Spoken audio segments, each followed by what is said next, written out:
40 years with this woman, and I'd do every single one of them again. That's my husband. Glass raised. 90 people in a rented hall with the good lighting on, my 3 children standing along the wall, my sister crying the way she cries at everything. Everyone turned to look at me the way they do, waiting for the wife to put her hand over her heart. And I didn't put my glass down. I didn't look away from him. I didn't correct one word of it. I raised my glass right back, and I let 90 people watch me smile at my husband of 40 years. My daughter told me afterward that I looked beautiful, that I looked like a woman who'd gotten everything she wanted. Everybody was braced for me to cry. That's what happens at a 40th. The wife cries, somebody hands her a napkin, the room says, "Aw." I didn't cry. Not one tear, all night. Later, when the speeches were done and the music started, Hal came over and put his hand on the small of my back and said quietly, "You okay, Rainey? You look a little pale." And I said, "I'm fine. It's been a long week." Now, I know how that sounds. Like a coward, maybe. Like a doormat. But here is what nobody in that hall knew. Not my children, not my sister, not the 90 people eating chicken off rented plates. And least of all, the man with his hand on my back. 4 days earlier, on a Tuesday afternoon, a lawyer I had never met called my house and told me something about my husband. 4 days. And in those 4 days, I picked up the cake, I had my dress taken in at the waist, I sat with my daughter and helped her finish a slideshow of our 40 years. I did not say one word to anybody. There was something in the trunk of my car that whole night. It was still there when the last guest left. Lorraine Whitfield. That's me. And if you want to know why I raised that glass instead of throwing it, this starts 4 days earlier, on a Tuesday afternoon with a phone call from a woman I had never met. The phone rang at 2:40 in the afternoon. I remember because I was watching the clock, waiting for the dryer, and I almost didn't answer it, because at my age, an unknown number is 9 times out of 10 somebody who wants to talk to me about my car's extended warranty. A woman's voice, very calm, very professional, the voice of somebody who does this. "Is this Lorraine Whitfield?" I said it was. I had a dish towel over my shoulder. "I want you to have the dish towel because I do. I've never once been able to remember that afternoon without it." "Mrs. Whitfield, my name is Ms. Delgado. I'm an attorney. I represent a man named Elliot Alder in a divorce from his wife." A pause, and I could hear her choosing her words the way you do when you're about to hand somebody something heavy. "There is a filing going in next month, and your husband's name is going to be in it. My client asked me to make this call rather than have you read it in a court document." I said, "In what capacity?" And she said very carefully, "Ma'am, I'm not going to give you the details over the phone. That isn't mine to do. My client has asked me to pass along his number, and he'll tell you anything you want to know, and he'll understand completely if you never call. That's the whole reason for this call." I want to tell you what that felt like. I've had 2 years to find the words for it, and the closest I've gotten is this. It did not feel like a shock. It felt like a name being put on something, because I had known. Not the details, not the woman, not the how, but I had known something for about 2 years, the way you know there's a draft in a room before you find the window. I had simply agreed with myself not to look. That's a thing you can do, and you can do it for years, and no one ever tells you what it costs. I sat down on the kitchen chair, and I asked her one question, and it wasn't the one I expected to ask. I said, "How long has your client known?" And she said, "About 6 weeks." 6 weeks. Somewhere, for 6 weeks, a man I had never met had been carrying this around, knowing it was mine too. I said, "Thank you, I'll take the number."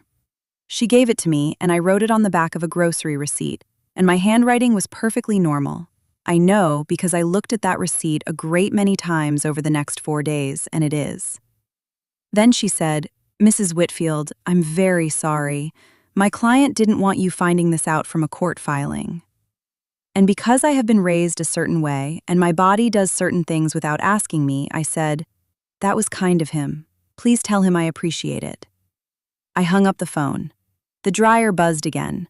It does that. It buzzes, and then if you don't come, it buzzes again 4 minutes later, and I have been meaning to have somebody look at it since about 2019.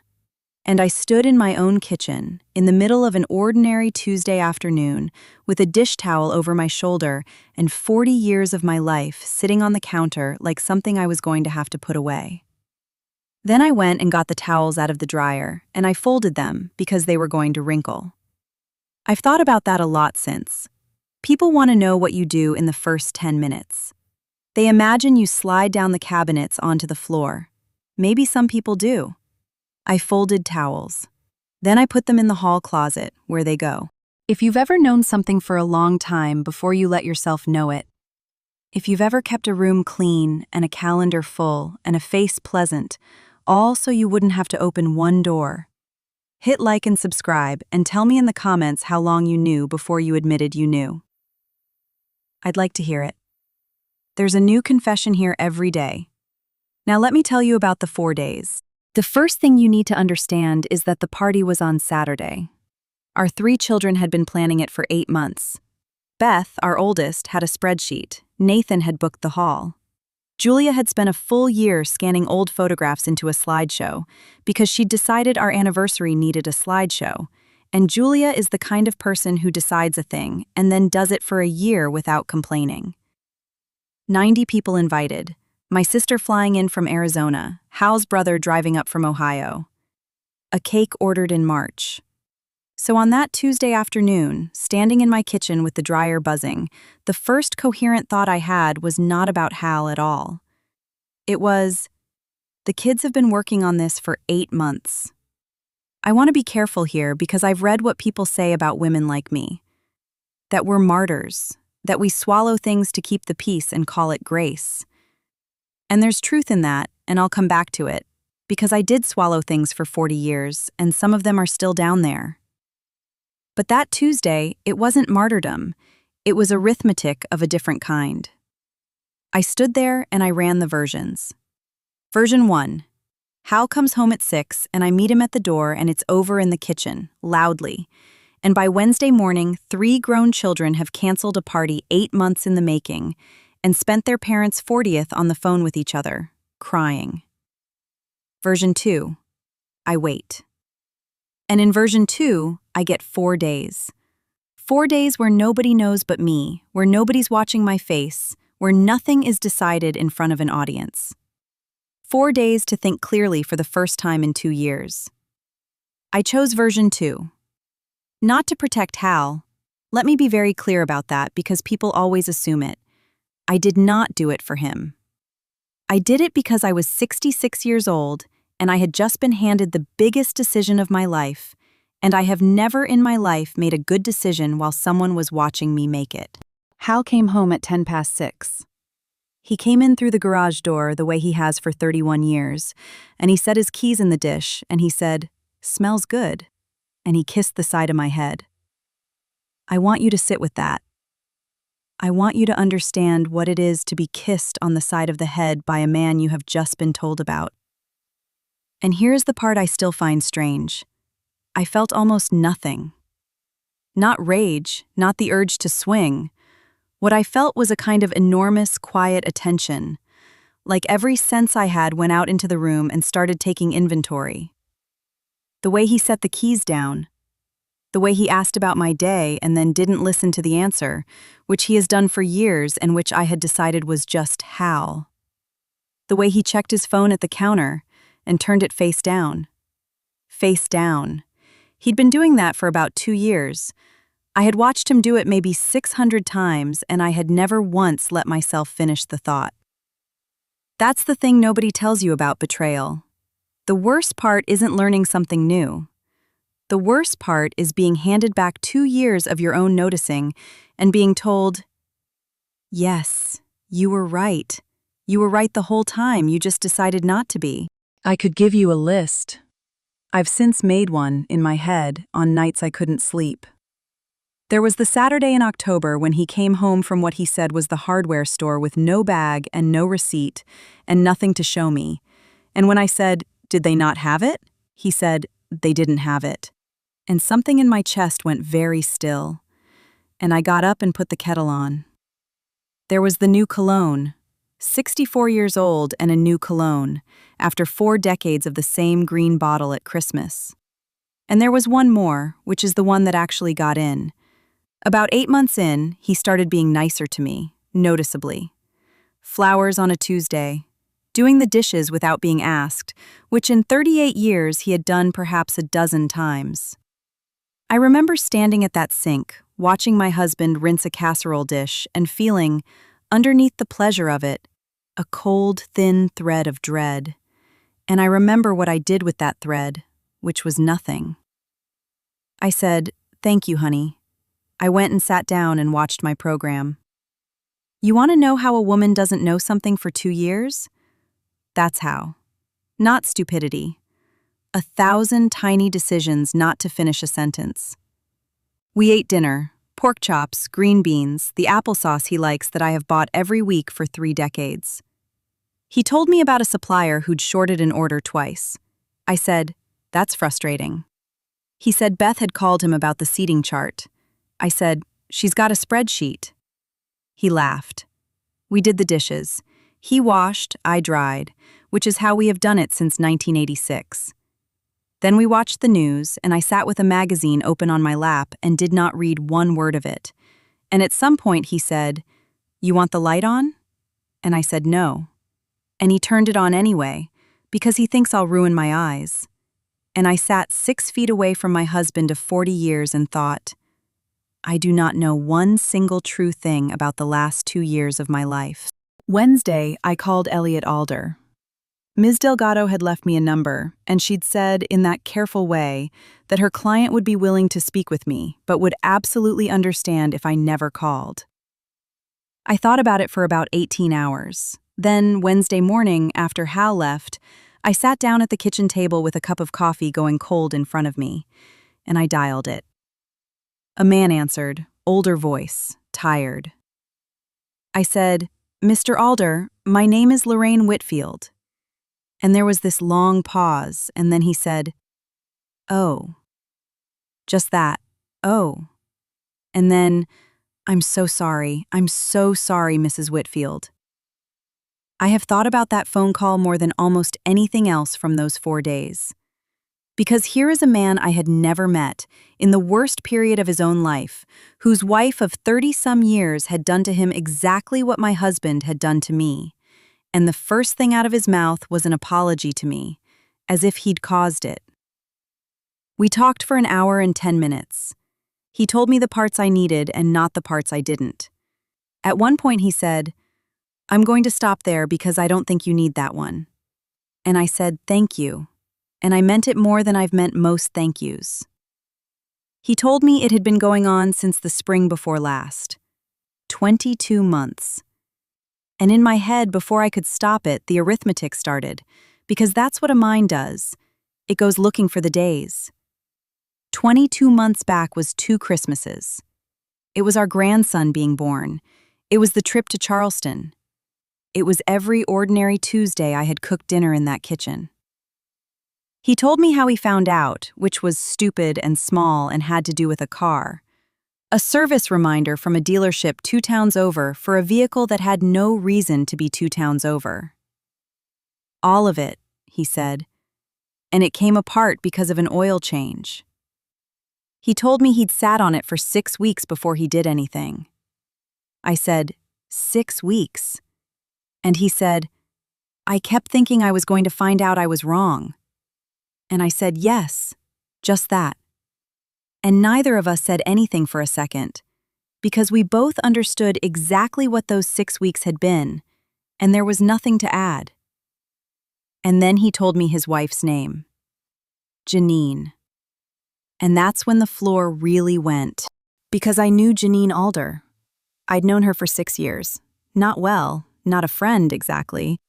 She was in the group. She and Elliot had been at our table at the Rotary dinner. She'd brought a dish to Nathan's engagement party. I had a photograph, somewhere in the boxes Julia had been scanning for a year, of Janine Alder standing in my backyard with a glass of wine, laughing at something my husband had said. She had been in my house. She had complimented my hydrangeas. And I want to say something about that because I think people get this part wrong. It isn't the sex. That sounds like a strange thing for a 66-year-old woman to say into a microphone, but it's true, and I'll stand by it. The sex is a fact, and you can eventually put a fact somewhere. What you can't put anywhere is the hydrangeas.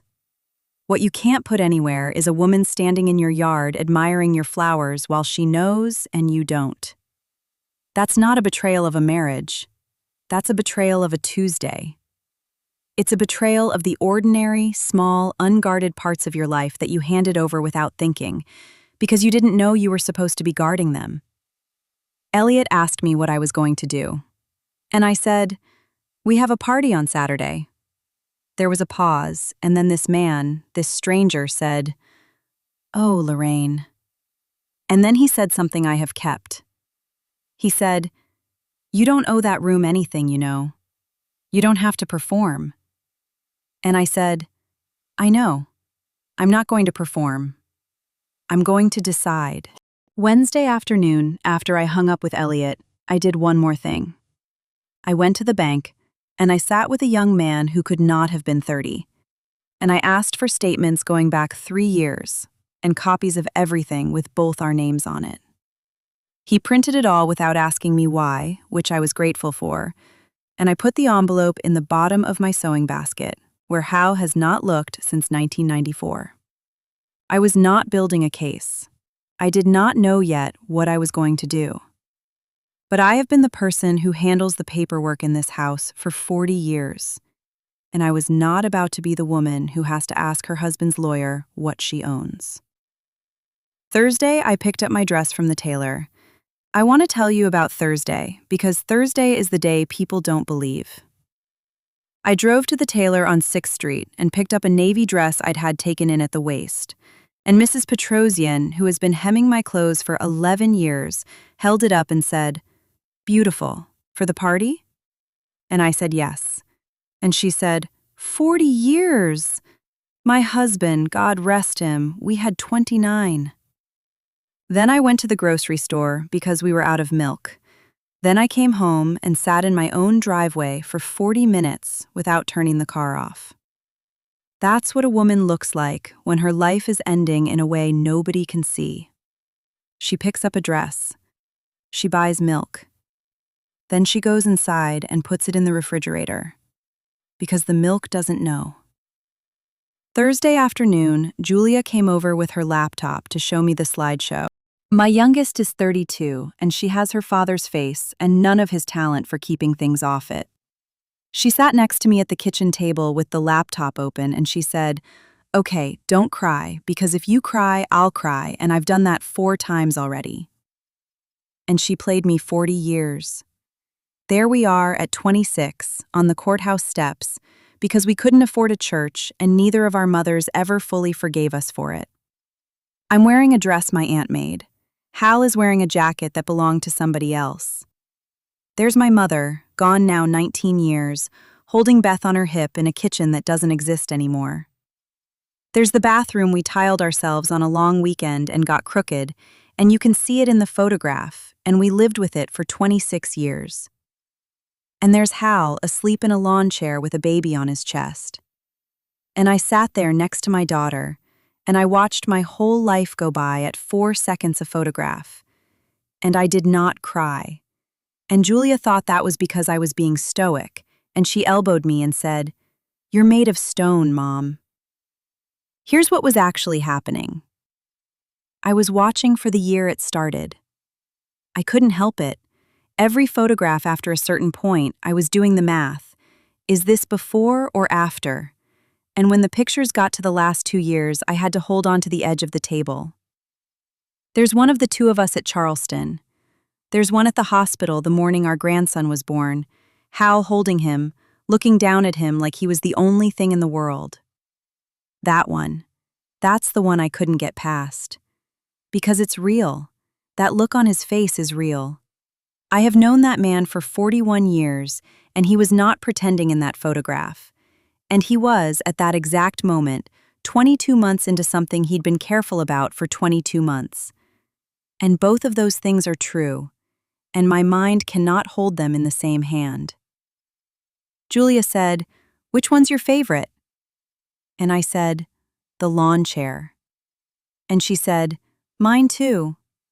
And she put her head on my shoulder the way she has since she was small, and I sat very still so I wouldn't disturb her, and the slideshow kept going on the laptop in front of us, and I watched the last 2 years of my marriage go by at 4 seconds a photograph, with my daughter's head on my shoulder. Now here is the part I've been circling. Because I said I did something in those 4 days, and I did, and Thursday night is when I started. Hal had a thing on Thursday nights.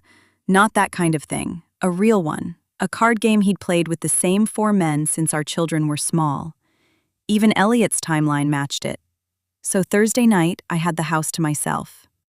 And I went up to our bedroom, and I got down the suitcase from the top of the closet, the good one, the hard-sided one we bought for a trip to Ireland in 2011, and I opened it on the bed, and I looked at it for a while. And then I packed it. Not everything. There's no such thing as everything at 66, you'd need a truck.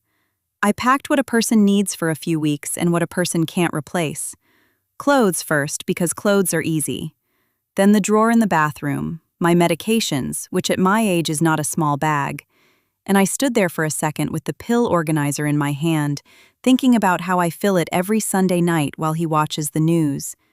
And then I put it in the suitcase and kept moving. The photograph of my mother from the hallway. I took it down and I left the nail. I don't know why that felt important, leaving the nail, but it did. My reading glasses and the spare pair, because I have lost 11 pairs of reading glasses in this life, and I was not going to start a new life half-blind.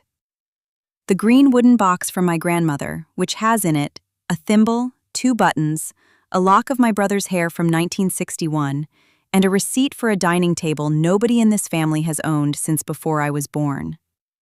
Nothing in that box is worth $1. I would go into a burning house for it.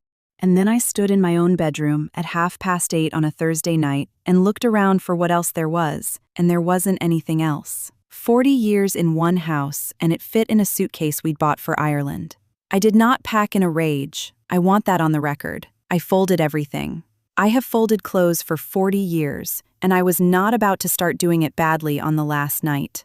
And when I was done, I carried that suitcase down the stairs 1 step at a time, out through the garage, and I put it in the trunk of my car. And then I went back inside and washed the 2 cups in the sink and went to bed. And when Hal came home at 11, he was quiet in the hallway so as not to wake me, which he has always been, which is a kindness, which is the kind of thing that makes this so much harder to explain to people who want him to be a monster. The suitcase stayed in my trunk for 2 days. It was there Friday when Beth had us come look at the hall. It was there Saturday afternoon when Hal backed his car out past mine in the driveway and waved at me through the windshield.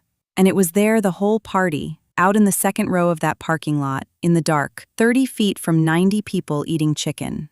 I thought about it maybe 4 times all night. That's the honest number. Not constantly, 4 times. Once during Beth's speech, once when my sister hugged me, once when I saw the photograph of the lawn chair come up on the screen, and once when Hal put his hand on the small of my back. Friday was the rehearsal that wasn't a rehearsal. Which is to say, Beth made us all come to the hall to look at the room. My oldest is 38, and she runs a dental practice, and she has, God help her, my mother's spine. She walked us through that empty hall with a clipboard. Here's the head table. Here's where the slideshow screen goes. Uncle Ray's coming at 4 to do the sound because Uncle Ray has an opinion about sound. There were 11 round tables with the chairs still stacked on them. There was a smell of floor wax. Somebody had left a folding table of hymnals against the back wall from whatever the room had been on Wednesday. And I walked the perimeter of that room while my daughter talked, and I found myself doing something I have never told anybody until right now. I was checking the exits. Not consciously, not for any reason I could have named. I just noticed at some point that I knew where both doors were and which one was closer to the parking lot. That's what the body does when the mind is still being polite. And Hal stood in the middle of that empty hall with his hands in his pockets and said, "This is too much, Bethy. You didn't have to do all this." And Beth said, 40 years, Dad. You don't get a lot of 40s. And he said, "No, you don't." And I stood by the door and watched my husband's face while he said it. And here's the truth. He meant it. He was moved. There was nothing false in that room except the entire thing. That's when I understood what I was actually dealing with. Not a man leading a double life in the way you see in films, cold and calculating, laughing at his wife. A man who could stand in a rented hall and be genuinely moved that his children loved him this much, while carrying 22 months of a thing he had never once intended to tell me about. Both, at the same time, in the same body. I don't have an explanation for that. I've stopped looking for one. Some people are just wider than they should be. Friday night, late, he asked me if something was wrong. We were in bed, lights off, and he said into the dark, "Rainey, are you all right? You've been quiet." And this is the closest I came to breaking in 4 days. There was a version of the next 10 seconds where I said Janine Alder's name into the dark, and the whole thing came down on us right there, 16 hours before 90 people arrived. I felt it come all the way up and stop in my throat. What I said was, "I'm just tired. It's a big week." And he said, "It is." And after a minute he said, "I'm proud of us, you know." 40 years. He said, "I'm proud of us." I lay in the dark next to him for a long time after his breathing changed, and I thought about the suitcase in the car in the garage, 20 feet below us, and I thought, he has no idea that the house he's sleeping in has already been left. Saturday. I was up at 5. Not because I couldn't sleep, I'd slept, which surprised me and still does, but because there was a lot to do, and I have never in my life been late to anything. I did my own hair because I always do. I stopped paying somebody else to do it in 1994 and never went back. I did my face at the same mirror I've done it at for 31 years. And I put on the navy dress Mrs. Petrosian had taken in at the waist, and it fit the way a thing fits when somebody who knows what she's doing has had it in her hands. Down the hall, Hal was singing. He does that when he shaves. He has done it my entire adult life, and he does not know he does it, and I have never told him. I looked at myself in that mirror and I thought, all right, 66, tired around the eyes.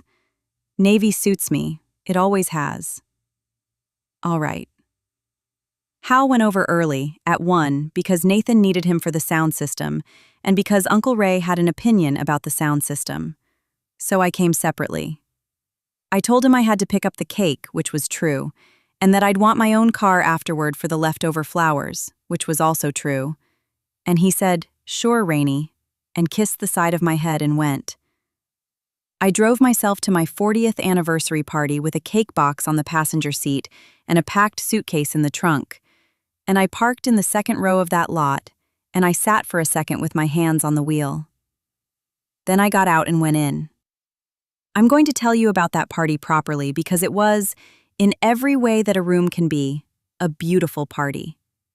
My sister Sylvia flew in from Tucson and cried when she saw me, which she also does at commercials.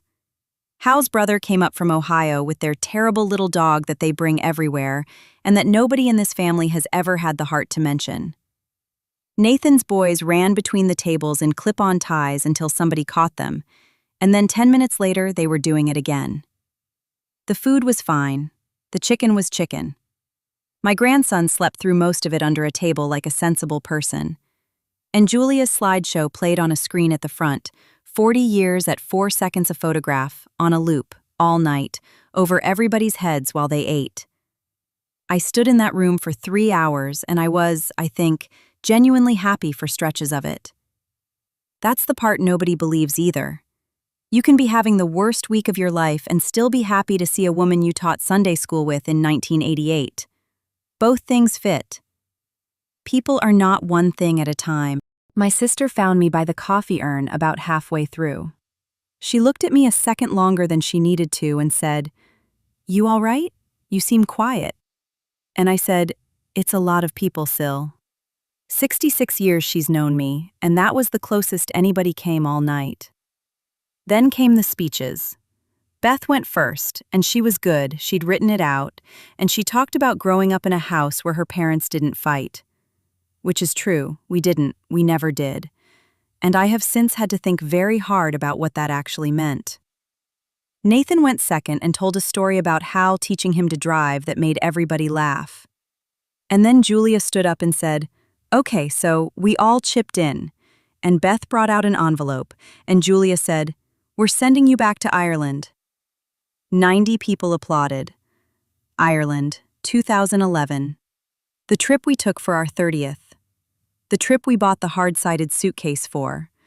The same suitcase that was, at that moment, in the trunk of my car in the parking lot behind that hall, packed with my medications and my mother's photograph and my grandmother's green box. My children had, without knowing it, bought 2 tickets for a woman who had already packed. I took the envelope.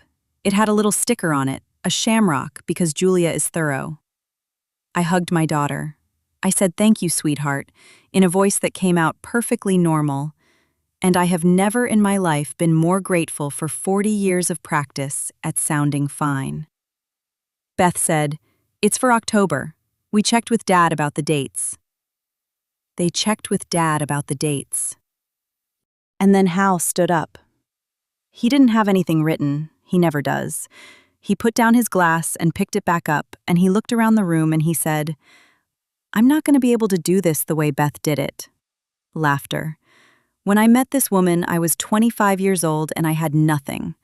I had a truck that didn't run and about $11. He looked at me. And I have thought a lot this week about what she signed up for, because she did not sign up for a sure thing. She signed up for me.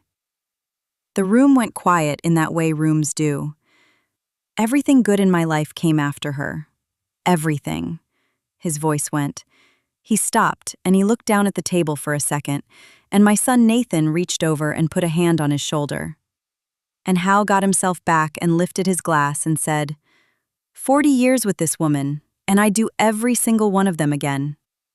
90 people stood up.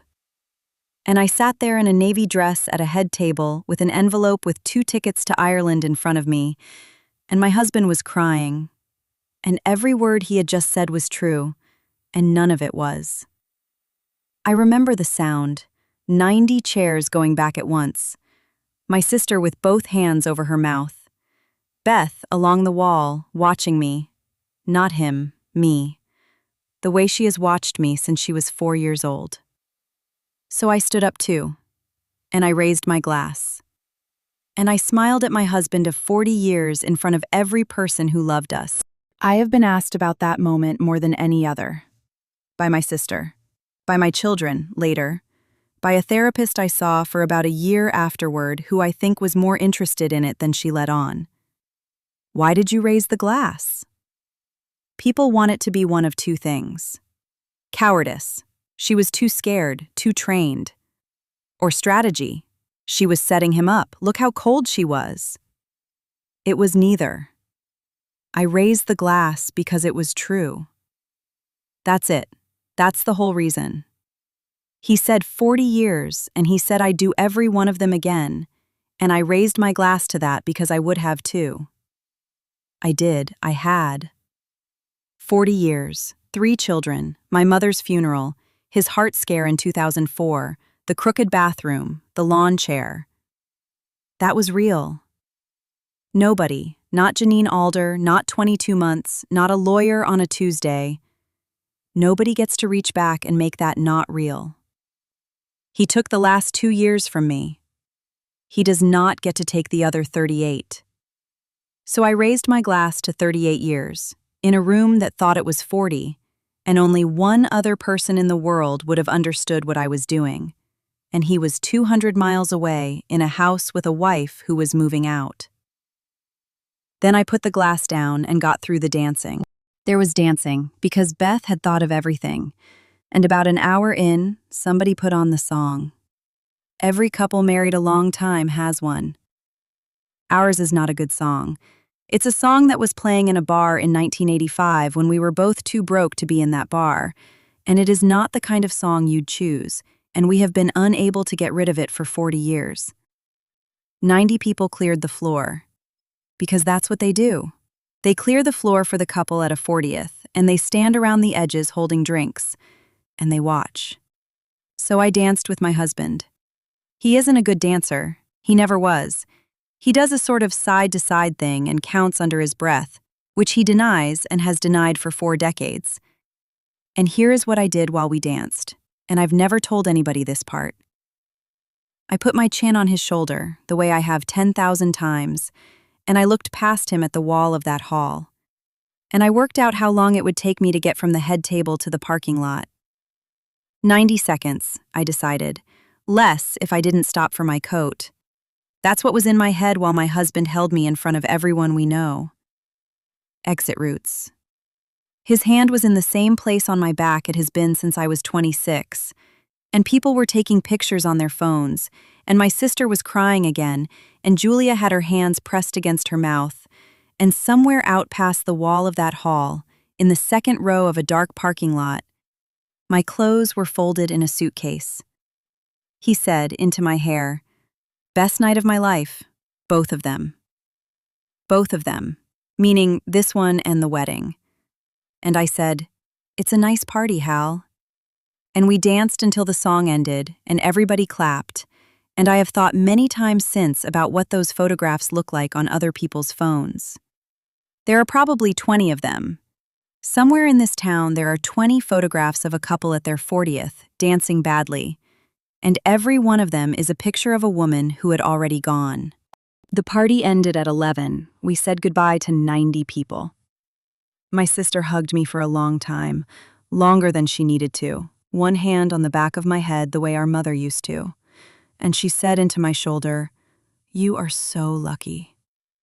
And I said, "I know." I have not lied to Sylvia before or since. And I don't entirely count that one, because the part she meant, the children, the room, the 90 people who came, was true. Beth and her husband loaded the leftover cake into their car. Nathan's boys were asleep on 2 chairs pushed together. Julia unplugged her laptop, and the screen went black in the middle of a photograph of the 4 of us at the beach in 1996. And I remember thinking, that's the last one. That's the last picture of my marriage anybody will ever look at without knowing. And then it was Hal and me in an empty hall with a rented sound system and a floor full of napkins. He said, "Well," and he loosened his tie. And he said, "That was really something." I said, "It was." He said, "You want to grab a coffee on the way home? Diner's open till 1. And I said, "Hal, I need you to sit down for a minute." He sat down. I did not raise my voice. I want to be extremely clear about that because it's the only part of that night I'm actually proud of. I have replayed it 100 times looking for the moment I lost my footing, and I never did. Not once. I said, "On Tuesday afternoon, a lawyer named Ms. Delgado called the house.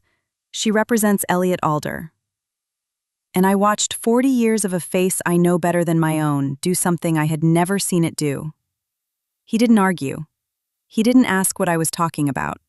His whole face just came down. Like a building coming down, all at once, straight into its own footprint. He said, "Lorraine." I said, "I spoke with Mr. Alder on Wednesday for about an hour. So I'd like you to not tell me anything that isn't true, because I'll know, and I don't have the strength for it tonight." And he put his hands over his face, my husband of 40 years, in a rented hall at 11:30 at night, and he said, "How long have you known?" Not, "It isn't what you think," not, "Let me explain," not even, "I'm sorry, not first." How long have you known? Because the first thing he wanted was the shape of the last 4 days. He was trying to work out whether the party had been real. And I said, 4 days, since Tuesday. He sat back. I watched him go back through it. Tuesday night at the dinner table, Wednesday, Thursday, Friday night in the dark when he asked if I was all right, This afternoon when he waved at me from the driveway. 4 days of a woman he thought he was looking at. And he said, the whole time. And then, and I will hear this for the rest of my life, you stood up there, you raised your glass, you smiled at me. He said it like I'd done something cruel, like I'd hit him. That's when I understood the last thing I needed to understand about my husband. And I'm going to say it plainly, because it took me most of 2 years to be able to. He wasn't horrified that I'd found out. He was horrified that I had been able to get through Saturday. Because if I could stand in that hall and raise a glass and smile at him with all of it inside me, then I was a person he did not know. And for 40 years, the thing Hal was surest of in this world was that he knew me all the way down. Predictable Rainey, steady Rainey, the one who would have cried at the toast. I think finding out I could do what I did on Saturday frightened him more than being caught. I could be wrong about that. It's the only explanation I've been able to build that holds. I said, I didn't smile for you. I smiled because 90 people came, and our children worked for 8 months, and I wasn't going to let a woman I met at the Rotary dinner take my daughter's slideshow away from her too. And he said, I'll end it. I was already going to. Rainey, I swear to God I was going to end it. And there it was. 22 months, and the first thing he offered me was that he'd been planning to stop, which is a sentence with no weight in it at all. It doesn't cost anything to have been about to. I let him talk for about 20 minutes, partly because I wanted to know whether 40 years had left him anything honest to say, and partly, this is the part I don't like, because some small, unforgivable piece of me wanted to hear whether he'd say something that made it survivable. He didn't. He said the things.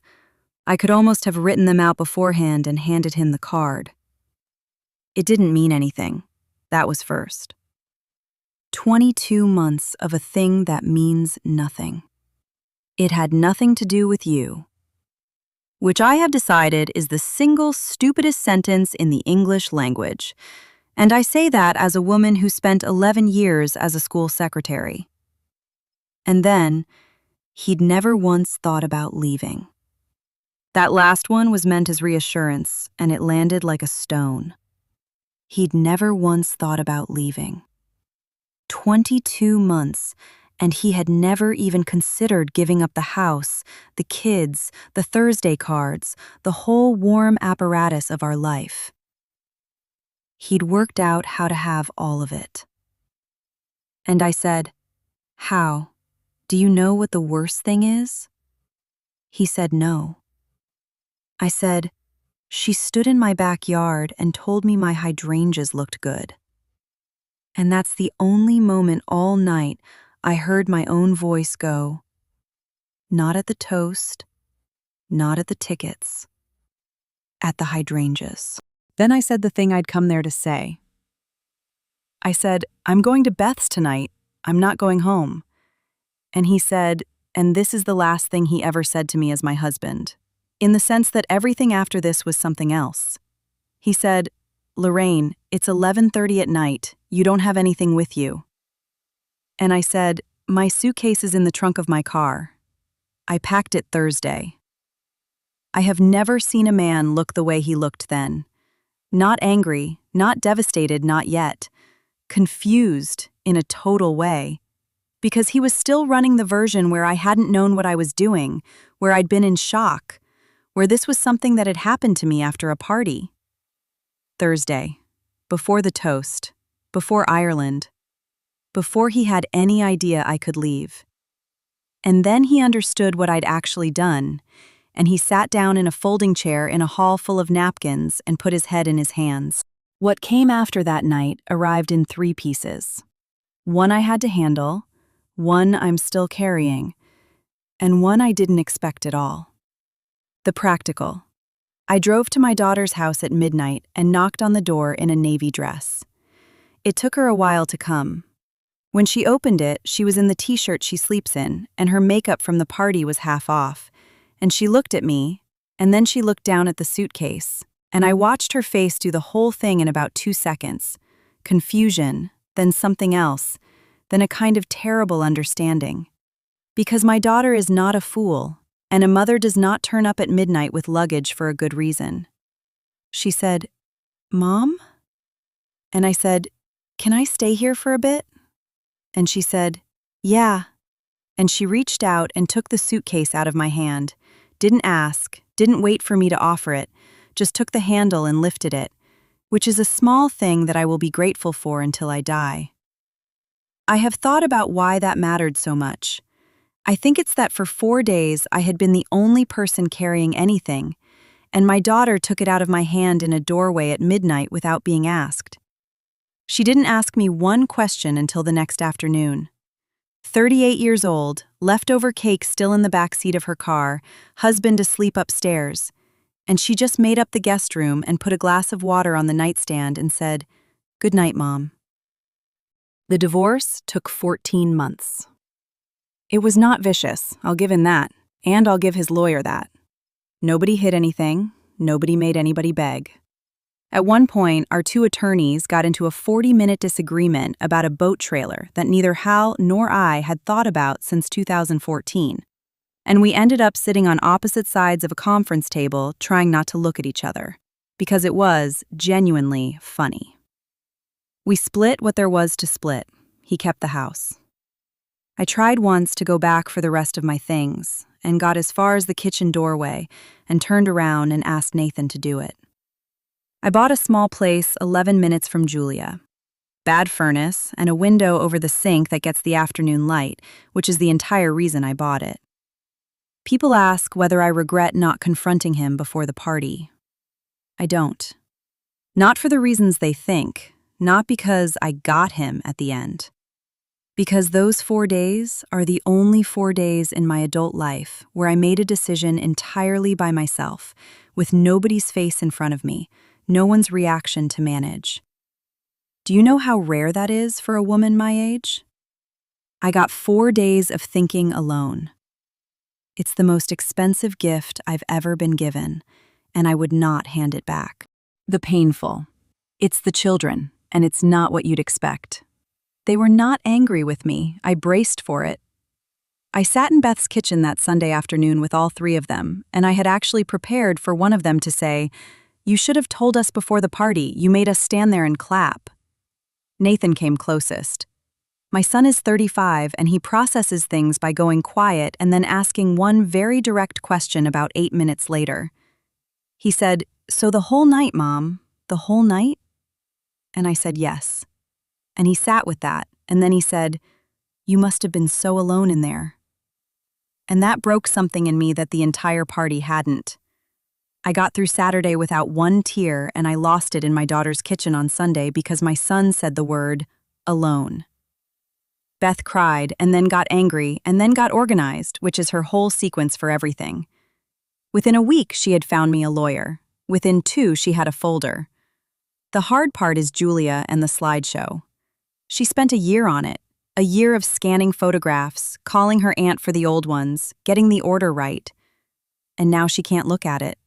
She told me last Christmas that she still has the file, and she has never opened it since that night. And she doesn't know if she's angry at her father for that specifically, out of everything, but it's the thing she brings up. A year of her life, making something beautiful about her parents, and it turned into evidence. I can't fix that. I've stopped trying to. Some damage doesn't go to the person you'd expect, and there's no mechanism for moving it back where it belongs. And the thing that helped, it's Elliot Alder, and it's not what you think. So let me say it plainly before anyone runs ahead of me. We are not together. We were never going to be together. He is a widower of a marriage rather than a man of romance, and I was 66 and not looking for a second act. And anything else would have been a story that made both of our real stories smaller. For about 8 months, that man and I talked on the phone on Sunday evenings. He was the only person on earth I didn't have to explain anything to. When I said, "She complimented my hydrangeas," he understood the entire thing in one sentence, because his version was a set of golf clubs my husband had helped him pick out. The calls tapered off, the way things do. We send cards at Christmas now. That's what it was. I'm 68 now, 2 years out. I have a small house with a back window I like and a furnace I've stopped apologizing for. I see my grandson on Wednesdays. He is 2.5 and currently only interested in trucks, and so on Wednesdays I am also only interested in trucks. Hal and I are civil. We were at Nathan's boy's christening in the same room, and it was fine. He's not with Janine Alder. That ended within a month of the party, which I could have told him it would. He asked me, about a year ago, at some family thing, in the kitchen, if I ever thought about that night, the party. And I said yes. And he said, I still can't understand how you did it. And I said, I know you can't. That's the whole answer. He spent 40 years married to a woman he was certain he could predict, and the one time it mattered, he was wrong, and he has never stopped being confused about it. The last thing that was mine in that marriage was 4 days he knew nothing about. I still have them. That's all of it. A phone call on a Tuesday, a slideshow, a toast, 2 tickets to Ireland, and a hard-sided suitcase out in a parking lot, packed on a Thursday by a woman folding her clothes properly for the last time. If you've ever known something for 2 years before you let yourself know it, if you've kept your face pleasant and your calendar full so you wouldn't have to open one door, I want you to hear this from a woman who did exactly that for a very long time. Nobody can take the years that were real. They can take the last ones.